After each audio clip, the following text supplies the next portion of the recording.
naomba nianze hotuba yangu kwa kumshukuru Allah Subhanahu wa Ta'ala kwa rehema zake na kutujalia uhai, uzima wa afya, amani na utulivu katika nchi yetu, na kuniwezesha kusimama mbele ya baraza lako tukufu kuwasilisha makadirio ya mapato na matumizi ya Wizara ya Kazi na Uwekezaji kwa mwaka wa fedha 2026/27. Mheshimiwa Spika, naomba kutoa hoja kwamba baraza lako lipokee, lijadili na hatimaye likae kama kamati ya mapato na matumizi ili liidhinishe makadirio ya mapato na matumizi ya Wizara ya Kazi na Uwekezaji kwa mwaka wa fedha 2026/27. Mheshimiwa Mwenyekiti, kwa heshima kubwa naomba kuwashukuru na kuwapongeza kwa dhati wa moyo wangu Mheshimiwa Dr. Samia Suluhu Hassan kwa kuchaguliwa kuwa Rais wa Jamhuri ya Muungano wa Tanzania katika awamu ya 6 na Mheshimiwa Dr. Hussein Ali Mwinyi kwa kuchaguliwa kwa mara nyingine tena kuwa Rais wa Zanzibar na Mwenyekiti wa Baraza la Mapinduzi katika awamu ya 8 katika kipindi cha pili. Aidha, nachukua fursa hii adhimu kumpongeza sana Mheshimiwa Dr. Hussein Ali Mwinyi, Rais wa Zanzibar na Mwenyekiti wa Baraza la Mapinduzi kwa mafanikio makubwa aliyoyapata katika kusimamia utekelezaji wa ilani ya uchaguzi ya Chama cha Mapinduzi ya mwaka 2020-2025 na mpango wa maendeleo wa Zanzibar wa mwaka 2021-2026. Katika uongozi wake, wananchi wa Zanzibar tumeshuhudia kuimarika kwa uchumi, huduma za kijamii na maendeleo kupitia sekta ya utalii, uchumi wa bluu, elimu, afya, miundombinu na biashara. Mafanikio yaliyopatikana katika sekta za kazi na uwekezaji ni pamoja na kuzalisha nafasi mpya za kazi 233,615, usajili wa miradi 606 kupitia ZIPA ikiwemo miradi 15 ya visiwa vidogo vidogo, usajili wa miradi 26 kupitia ushirikiano baina ya sekta ya umma na sekta binafsi yani PPP, na uanzishwaji wa kampuni ya uwekezaji inayomilikiwa na serikali. Mheshimiwa Mwenyekiti, namshukuru na kumpongeza Mheshimiwa Rais wa Zanzibar na Mwenyekiti wa Baraza la Mapinduzi kwa kuendelea kukubali kuwa mgeni rasmi katika kilele cha maadhimisho ya Siku ya Wafanyakazi Duniani yani Mei Mosi, ambapo katika maadhimisho mwaka huu wa 2026 amepandisha kima cha chini cha mshahara kutoka shilingi 300,000 hadi kufikia 500,000 ambayo ni sawa na 60%. Mheshimiwa Mwenyekiti, nawapongeza sana Mheshimiwa Hemed Suleiman Abdullah, makamu wa pili wa Rais, na waheshimiwa mawaziri na manaibu mawaziri kwa kumshauri na kumsaidia Mheshimiwa Rais kutekeleza mipango yake ya serikali na kutimiza azma na malengo yake ya kuiletea maendeleo Zanzibar na wananchi wake. Mheshimiwa Mwenyekiti, aidha napenda kuwapongeza na kuwashukuru Mheshimiwa Spika na Mheshimiwa Naibu Spika kwa kuchaguliwa kuliongoza Baraza la Wawakilishi. Pia nawashukuru na kuwapongeza waheshimiwa wenye viti wa baraza kwa kuendesha vikao vya Baraza la Wawakilishi kwa umahiri na uweledi mkubwa. Kipekee namshukuru Mheshimiwa Makame Mohamed Sufiani kwa kuchaguliwa kuwa mwenyekiti, Mheshimiwa Mahmud Omar Hamad kuchaguliwa kuwa makamu mwenyekiti wa Kamati ya Uchumi na Uwekezaji ya baraza hili, na waheshimiwa wajumbe wote wa kamati pamoja na makatibu wao, hivyo kwa kutupa mashirikiano makubwa wanayotupatia katika kufanikisha utekelezaji wa bajeti ya mwaka 2025/26 na kufanya mapitio ya bajeti hii ya mwaka 2026/27. Aidha, nawashukuru waheshimiwa wajumbe wote wa baraza lako kwa ushauri, maelekezo na michango yao wanaonipatia ambayo yamefanikisha utekelezaji wa majukumu ya wizara. Mheshimiwa Mwenyekiti, baada ya utangulizi huo, salamu na pongezi, sasa naomba ridhaa yako kusoma mukhtasari wa hotuba ya bajeti ya makadirio ya mapato na matumizi na vipaumbele vyake mwaka wa fedha 2026/27 ikijumuisha pia utekelezaji wa bajeti ya wizara na taasisi kwa Julai 2025 hadi Machi 2026 na viambatisho vyake. Mheshimiwa Mwenyekiti, naomba hotuba kamilifu pamoja na mukhtasari wangu ionekane kwenye Hansard. Vipaumbele vya wizara na taasisi zake. Mheshimiwa Mwenyekiti, Kwa mwaka wa fedha 2026/27, wizara imepanga kutekeleza vipaumbele vifuatavyo. Kwanza, kusimamia utekelezaji wa sheria, viwango vya kazi, kazi za staha, mahusiano kazini, ulinzi wa haki za wafanyakazi na utatuzi wa migogoro ya kazi na kuboresha kima cha chini cha mshahara. Pili, kusimamia usalama na afya za wafanyakazi wakiwa kazini.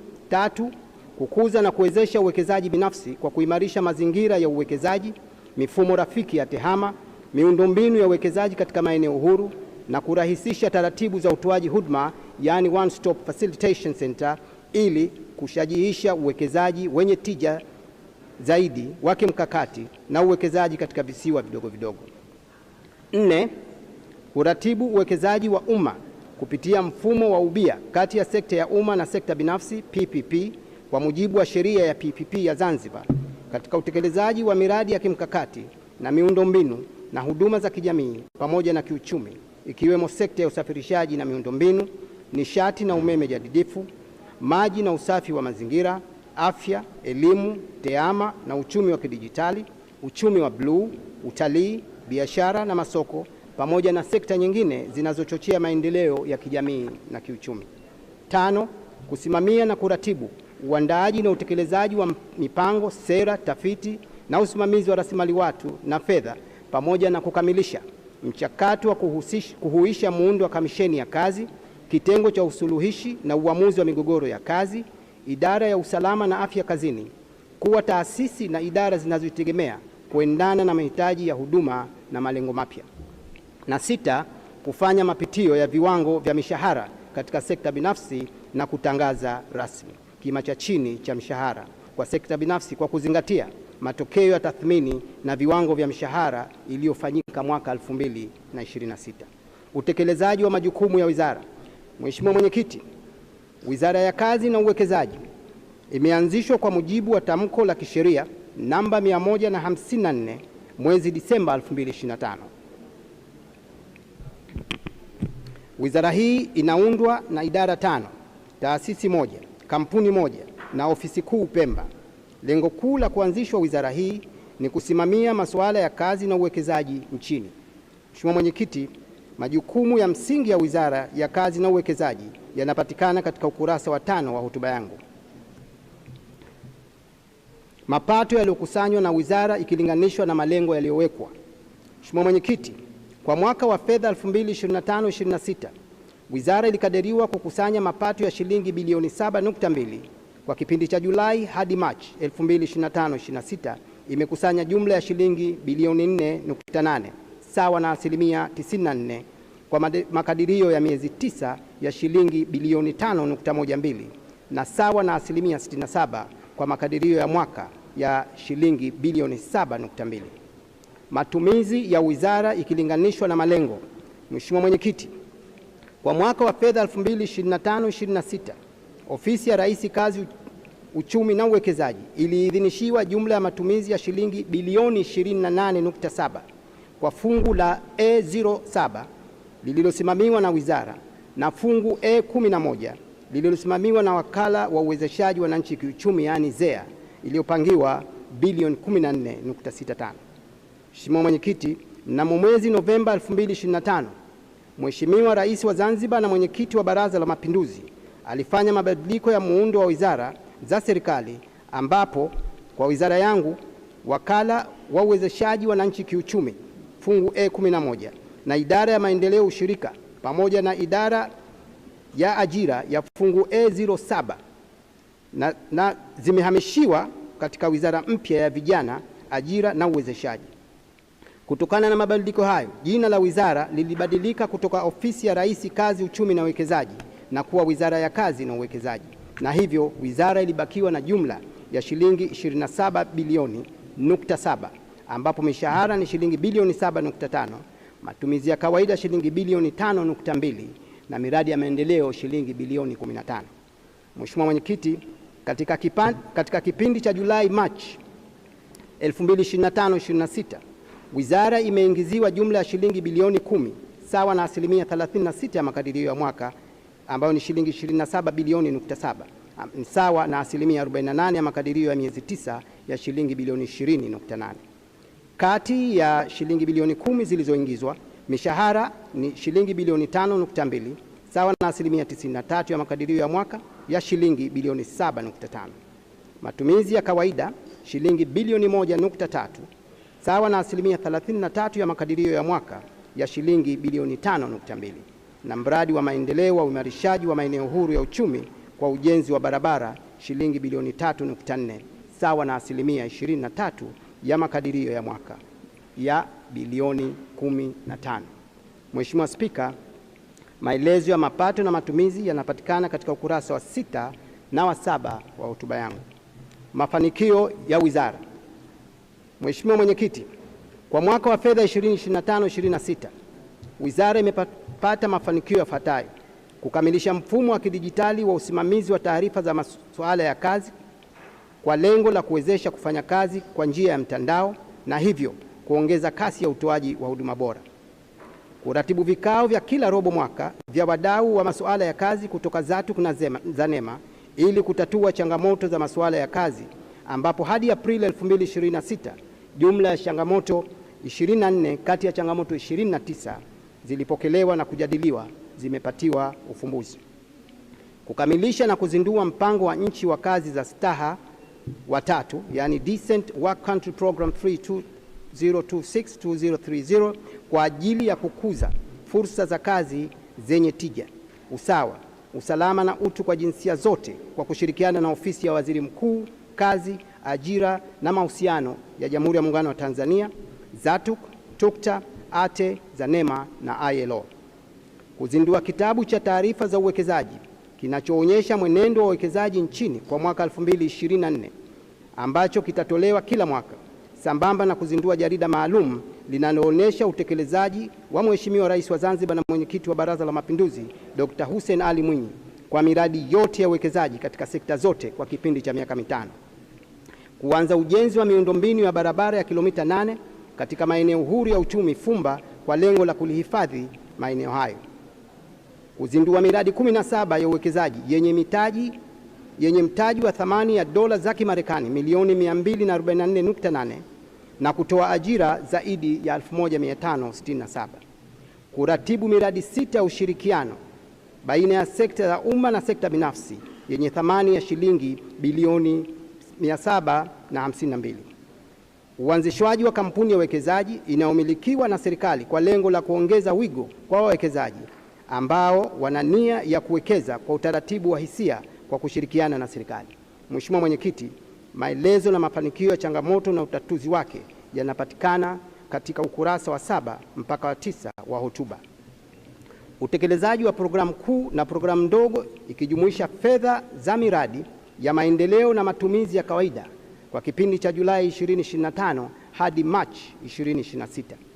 Mheshimiwa Mwenyekiti, kwa mwaka 2025/26 wizara ina programu kuu 3 na programu ndogo 7 ambazo ni programu kuu P01 uendeshaji na uratibu wa wizara inayojumuisha programu ndogo ya uratibu na utekelezaji wa shughuli za wizara katika ofisi kuu ya Pemba, programu kuu P02 usimamizi wa sheria za kazi na upatikanaji wa ajira, na programu kuu P03 kukuza na kuimarisha uwekezaji nchini. Mheshimiwa Mwenyekiti, utekelezaji wa programu hizi kuu na ndogo ikijumuisha fedha unapatikana katika ukurasa wa 9 na 10 wa hotuba. Utekelezaji wa vipaumbele kwa mujibu wa mpango mkakati wa wizara na taasisi. Mheshimiwa Spika, programu hizi za wizara kwa mwaka wa fedha 2025/26 zimetekeleza shughuli kama ifuatavyo. Kwanza, imefanya ukaguzi kazi wa kawaida kwa taasisi 326 sawa na asilimia 46 ili kulinda haki na maslahi ya wafanyakazi. Pili, imethibitisha jumla ya mikataba ya wafanyakazi 11,613 sawa na asilimia 111 ya makadirio ya mikataba 10,500 ili kuhakikisha masharti na viwango vya kazi vinafuatwa. Tatu, imetoa vibali vya kazi kwa wageni wanaofanya kazi nchini 2877 sawa na asilimia 84 ya lengo. 4, imeratibu usimamizi wa viwango vya kazi vya mikataba ya wafanyakazi 1807 waliopata kazi nje ya nchi. 5, imeendelea kupambana na tatizo la utumikishwaji wa watoto katika sehemu za kazi. 6. Imesuluhisha migogoro ya kazi 113 baina ya waajiri na waajiriwa. 7. Imefanya ukaguzi sehemu za kazi 365 na imesajili sehemu za kazi 168 Unguja na Pemba kwa lengo la kusimamia usalama na afya kazini. 8. Imefanya uchunguzi wa afya za wafanyakazi 171 na uchunguzi wa ajali 7 za moto ili kutekeleza masuala ya usalama na afya. 9. Imefanya mapitio ya sheria ya usalama na afya kazini nambari 8 ya mwaka 2005 na kuandaa kanuni zinazohusiana na masuala ya usalama na afya kazini. Na 10. Imefanya mapitio ya maandiko ya miradi mipya 22 ya PPP, unsolicited proposals, na miradi 6 imeshatiwa saini kwa ajili ya uanzishwaji kwenye sekta ya uchukuzi, michezo na utalii, na imefikia hatua ya kusainiwa mikataba ili kuanza utekelezaji. 11. Imefuatilia miradi 13 ya miradi 20 ujenzi na kutoa huduma ikiwemo bandari ya Fumba, bandari ya Malindi na kituo cha ukaguzi wa vyombo vya moto kwa Silva Dole kwa lengo la kutathmini utekelezaji wake. 12. Imeandaa mpango mkakati wa wizara na mkakati wa takwimu ili kuimarisha upatikanaji wa takwimu. 13. Imeandaa ajenda ya utafiti ya wizara katika maeneo ya kazi, uwekezaji, utatuzi wa migogoro ya kazi, afya na usalama kazini, uendeshaji na mipango. 14. Imeimarisha mazingira ya miundombinu ya wizara kwa kuweka lami katika eneo la ndani na nje ya ofisi kwa ushirikiano na Wizara ya Ujenzi na Uchukuzi. 15. Imeimarisha utendaji wa wafanyakazi 32 kwa kuwapatia mafunzo ya muda mfupi na wafanyakazi 16 kwa muda mrefu. 16. Imeimarisha mifumo ya ofisi ikiwemo e-office, asset register na mfumo wa usimamizi wa rasilimali watu. Na 17. Kwa upande wa Pemba, imesimamia maslahi ya wafanyakazi, uratibu wa shughuli za wizara Pemba, ufuatiliaji na tathmini katika miradi ya hoteli, viwanda na ufugaji nyuki na kuelimisha jamii kupitia vyombo vya habari. Mheshimiwa Mwenyekiti, maelezo kamili ya utekelezaji wa vipaumbele kwa wizara yanapatikana katika ukurasa wa 10 mpaka 17 wa hotuba. Utekelezaji wa bajeti za taasisi zinazosimamiwa na wizara Julai 2025 Machi 2026. Mheshimiwa Mwenyekiti, programu ya kukuza na kuimarisha uwekezaji nchini inatekelezwa na Mamlaka ya Kukuza Uwekezaji Zanzibar, ambapo kwa mwaka wa fedha 2025/26 imetekeleza yafuatayo: imekusanya jumla ya shilingi bilioni 4.8 sawa na asilimia 128 ya makadirio ya shilingi bilioni 3.8 kutoka vyanzo vyake vya mapato. Imetumia jumla ya shilingi bilioni 3.8 sawa na asilimia 99.9 ya makadirio ya matumizi ya bilioni 3.8. Imesajili miradi ya uwekezaji 92 yenye thamani ya dola za Kimarekani 561 milioni kati ya miradi 90 iliyokadiriwa yenye thamani ya dola za Kimarekani milioni 390.67 katika sekta za utalii, real estate, viwanda na mifugo. Kuendeleza ujenzi wa miundombinu katika maeneo huru ya uwekezaji, ambapo ujenzi wa kilomita 8 za barabara za ndani katika eneo la Fumba umeanza. Imefanya zoezi la tathmini na ulipaji fidia katika maeneo makuu 5 ambayo ni eneo la ujenzi wa kilomita 8 za barabara za ndani katika eneo la uwekezaji Fumba, eneo la mradi wa IT Madrasa, eneo la ujenzi wa Afcon City, eneo la ujenzi wa ukumbi wa mikutano ya kimataifa Convention Center na eneo la Dimani Ndambani. Jumla ya shilingi milioni 175.9 zimelipwa kwa ajili ya fidia katika eneo la Afcon City. Vile vile jumla ya shilingi bilioni 5.8 zinahitajika kulipwa kwa wananchi watakaoathirika na miradi ya uwekezaji. Imeshiriki na kuandaa mikutano, makongamano na maonyesho ya kitaifa na kimataifa kwa lengo la kutangaza fursa za uwekezaji. Mheshimiwa Mwenyekiti, maelezo kamili ya utekelezaji wa bajeti ya taasisi yanapatikana katika ukurasa wa 18 na 19 wa hotuba yangu. Mwelekeo wa utekelezaji wa vipaumbele kwa taasisi za wizara kwa mwaka wa fedha 2026/27.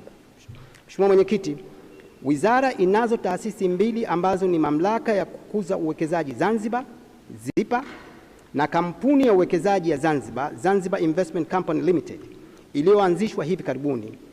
Kwa mwaka 2026-27 ZIPA imepanga kutekeleza shughuli zifuatazo. Inatarajia kukusanya jumla ya shilingi bilioni 4.09 kutoka vyanzo vyake vya mapato na kutumia jumla ya shilingi bilioni 4.09 kwa ajili ya kazi za kawaida. Itafanya ziara za kimataifa na kuhamasisha wawekezaji.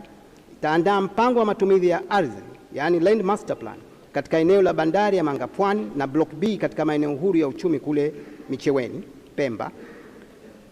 Utahamasisha na kutetea uanzishwaji wa vituo vipya vya uwekezaji vinavyolenga sekta maalum ikiwemo afya, anga, tehama, usafirishaji baharini na viwanda. Itafanya tathmini ya thamani ya mali, property valuation, ndani ya maeneo maalum ya kiuchumi kwa ajili ya kuainisha fidia stahiki pamoja na kutatua migogoro ya ardhi. Itajenga maghala mapya 14 ndani ya maeneo maalum ya kiuchumi. Itajenga ofisi mpya ya Mamlaka ya Kukuza Uwekezaji katika maeneo ya Micheweni kwa Pemba na Mbweni kwa Unguja, pamoja na kukamilisha awamu ya mwisho ya mfumo wa kielektroniki ya kuwahudumia wawekezaji. Na itaandaa mkutano wa uwekezaji wa Zanzibar, yani Zanzibar Investment Summit, mwezi wa Juni, kushiriki katika maonyesho na majukwaa ya uwekezaji. Mheshimiwa Mwenyekiti, kwa upande wa kampuni imepanga kufanya shughuli zifuatazo. Kwanza, kuandaa na kukamilisha muundo na upatikanaji wa watendaji wa kampuni kwa ajili ya uendeshaji.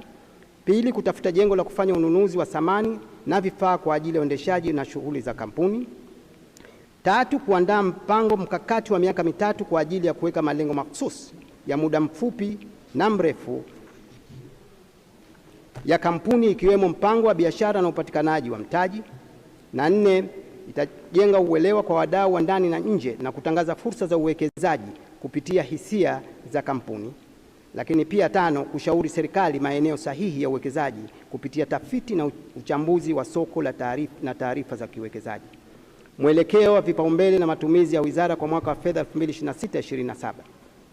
Mheshimiwa Mwenyekiti, kwa mwaka 26-27 wizara itaendelea na programu kuu 3 kama ilivyotajwa hapo awali, na programu hizi zimepanga kutekeleza shughuli zifuatazo: kuandaa na kusimamia utekelezaji wa bajeti, mipango pamoja na miradi ya maendeleo ya wizara; kuratibu uandaaji wa sera ya kazi na mapitio ya sera za PPP, sheria na miongozo zinazohusu shughuli zinazotekelezwa na wizara; kuimarisha mazingira ya kazi, kutoa huduma za kutawala na kiuendeshaji, na kuendelea kuwapatia watumishi stahiki zao ikiwemo mishahara, malipo ya likizo, safari na muda wa ziada, pamoja na malipo ya ubani kwa wafiwa; kufanya ukaguzi sehemu za kazi 720 na kuthibitisha mikataba 12,000 ya wafanyakazi; kukagua sehemu za kazi 400 na kusajili 200 kwa lengo la kulinda usalama na afya kazini; kuandaa mifumo ya kielektroniki katika utoaji wa huduma za vibali vya kazi na usimamizi wa usalama na afya kazini; kukamilisha sheria za kazi ili ziendane na mabadiliko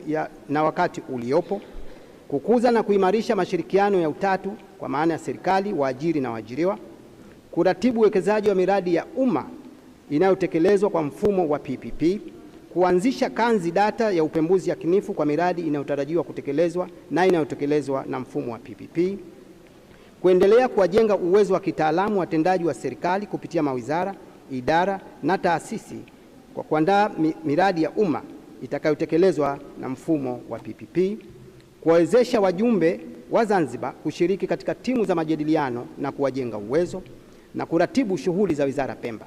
Mheshimiwa Mwenyekiti, maelezo kamili ya shughuli zilizopangwa kwa mwaka 26-27 kwa wizara na taasisi zake yanapatikana katika ukurasa wa 20 mpaka 27 wa hotuba yangu.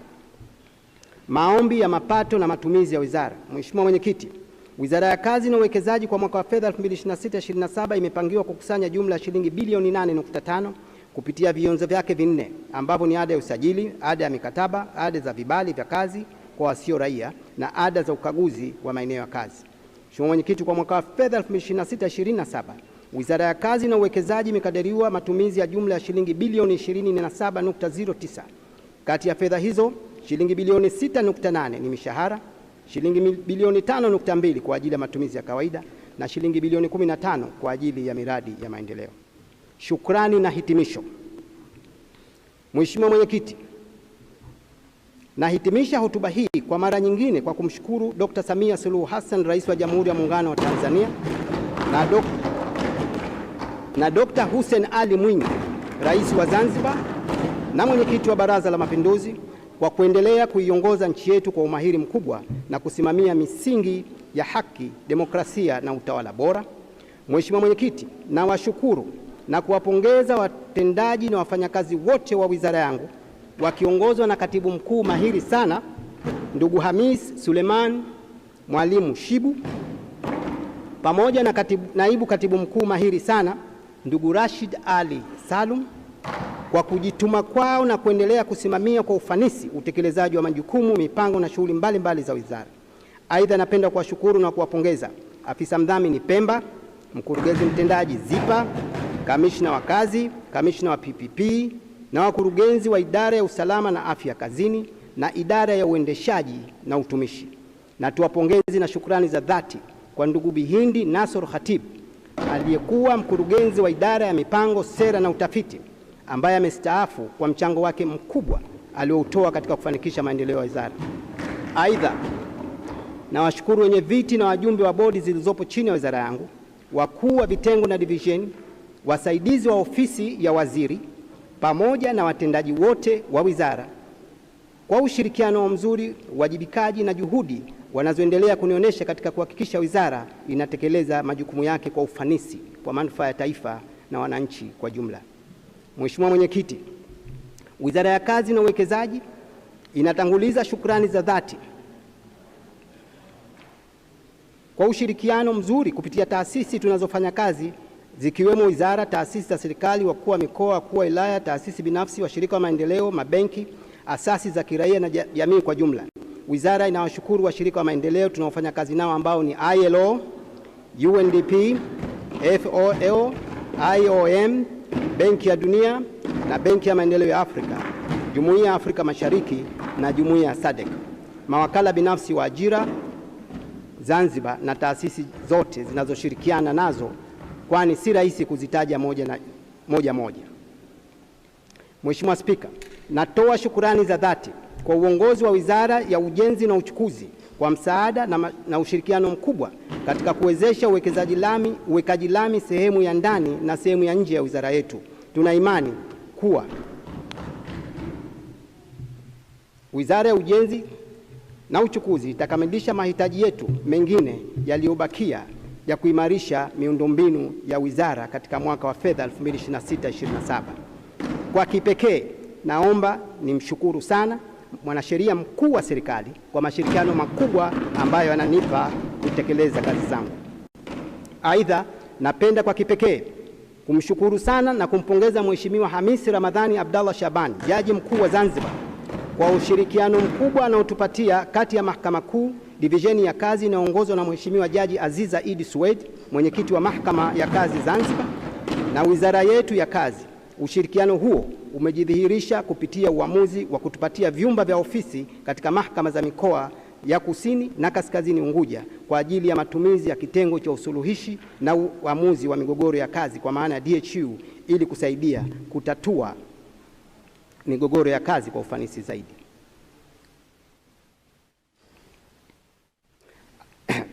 Mheshimiwa Mwenyekiti, napenda kutoa shukrani za dhati kwa wawekezaji wote wa ndani na nje ya nchi kwa kuendelea kuiamini nchi yetu na kuwekeza mitaji yao hapa nchini.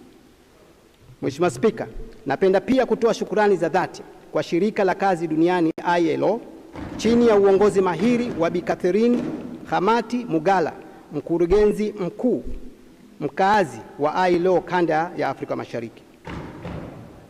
Napenda pia kuchukua fursa hii kuwashukuru na kuwapongeza kwa dhati ndugu Hamisi Mwinyi Mohamed, katibu mkuu wa Shirikisho la Vyama vya Wafanyakazi Zanzibar, ndugu Salahi Salum Salahi, mkurugenzi mtendaji wa Jumuiya za Waajiri Zanzibar, kwa mchango wao mkubwa sana katika maendeleo ya sekta ya kazi nchini. Mheshimiwa Spika, aidha navishukuru sana vyombo vya habari vinavyoshirikiana nasi katika kuelimisha jamii juu ya shughuli tunazofanya za wizara. Sasa Mwenyekiti, Nachukua fursa hii kushukuru familia yangu.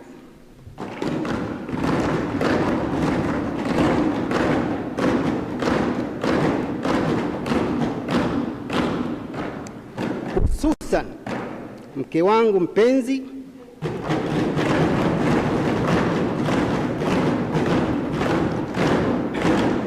Mwanaheri,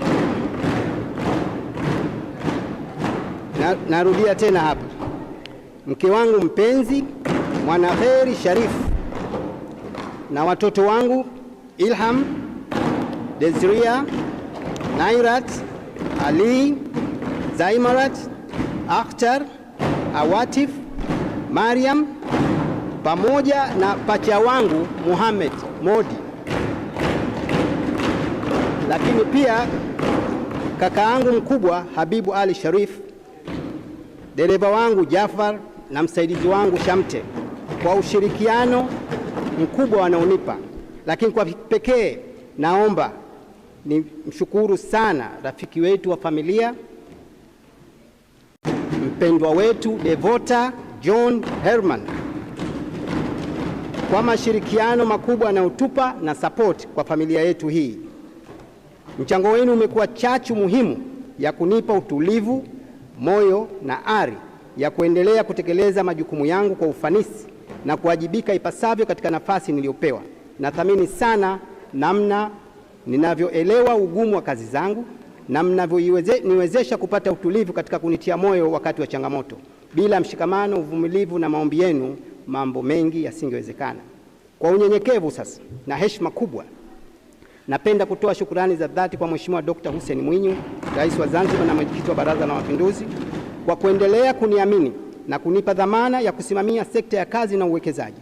Naahidi nitafanya kazi kwa uadilifu na moyo wa kujitolea na kuendelea kumpa ushirikiano na kuunga mkono jitihada zake ili kufikisha nchi yetu katika mafanikio makubwa zaidi. Aidha, kwa dhati kabisa nakishukuru sana chama changu cha Mapinduzi, viongozi na wanachama wote kwa kuniamini na kunipa ushirikiano wa dhati na moyo wa mshikamano ulionisaidia kuwezesha kutekeleza ilani ya Chama cha Mapinduzi ya mwaka 2020-2025 na hii tunaendelea nayo ya 2025-30. Nawashukuru sana na asanteni sana. Mheshimiwa Mwenyekiti, baada ya kuwasilisha hotuba hii, naomba tena kuwashukuru wajumbe wa baraza lako kwa ushirikiano wao wanaonipatia. Aidha, sasa ninawaomba wajumbe kuipokea hotuba hii, kuijadili na hatimaye kuikubali taarifa utekelezaji kwa kipindi cha Julai 25 hadi Machi 2026 na kuidhinisha makadirio ya mapato ya jumla ya shilingi bilioni 8.5 na matumizi ya kawaida na maendeleo jumla ya shilingi bilioni 27.09 ili kufanikisha malengo tuliojiwekea kwa mwaka wa fedha 2026-2027. Mheshimiwa Mwenyekiti, alhamdulillah, naomba kutoa hoja. Asante.